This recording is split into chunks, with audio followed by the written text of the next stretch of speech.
Sistem operasi jaringan adalah sebuah jenis sistem operasi yang ditujukan untuk menangani jaringan.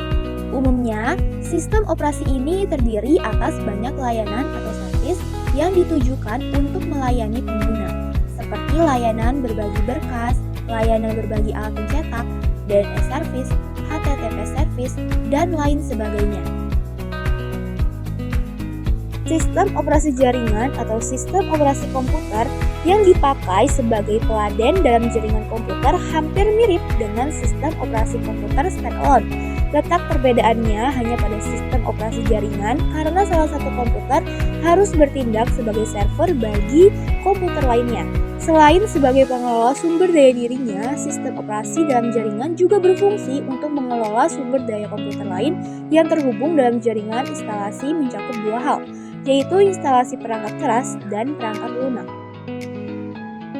Sebuah server minimal harus memiliki dua kartu jaringan, satu untuk jaringan internal, sementara yang lainnya untuk jaringan eksternal. Persyaratan lain dalam instalasi server apabila mengikuti syarat umum instalasi sistem operasi kurang lebih meliputi aspek berikut. Yang pertama, jumlah RAM yang diperlukan. Yang kedua, besar ruang hard disk yang akan digunakan. Yang ketiga, tipe dan kecepatan prosesor.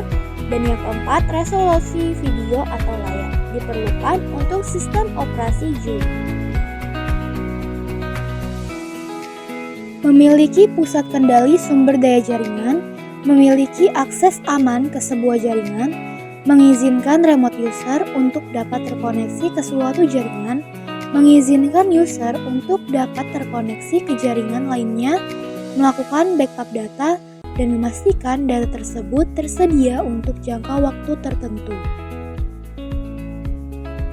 Fungsi sistem operasi jaringan yaitu menghubungkan sejumlah komputer dengan perangkat lainnya ke sebuah jaringan yang telah dibuat sebelumnya, mengelola sumber daya jaringan yang telah terbuat, menyediakan layanan tertentu bagi perangkat-perangkat yang terhubung dengan jaringan ini, menyediakan keamanan jaringan bagi multiple user yang terhubung dengan suatu jaringan, membantu kemudahan dalam proses penambahan perangkat klien dan juga sumber daya lainnya.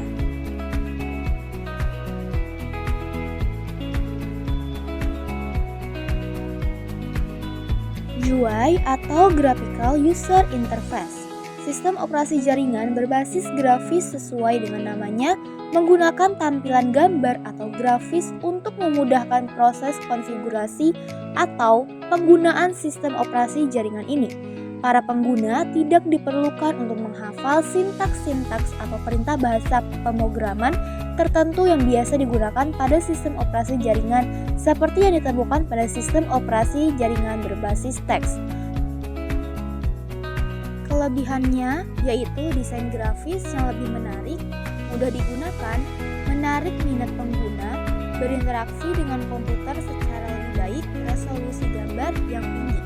Kekurangannya yaitu membutuhkan memori yang besar, sangat bergantung pada hardware, membutuhkan banyak tempat pada layar komputer, dan kurang fleksibel. CLI atau Command Line Interface.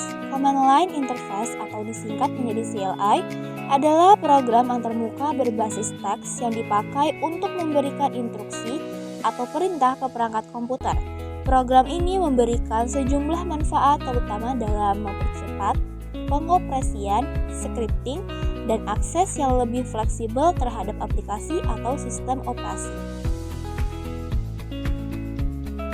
Kelebihannya yaitu efisiensi, ringan dan cepat, mudah dalam membuat folder dan subfolder, performa stabil, biasanya gratis, dan hanya memerlukan spesifikasi hardware yang rendah.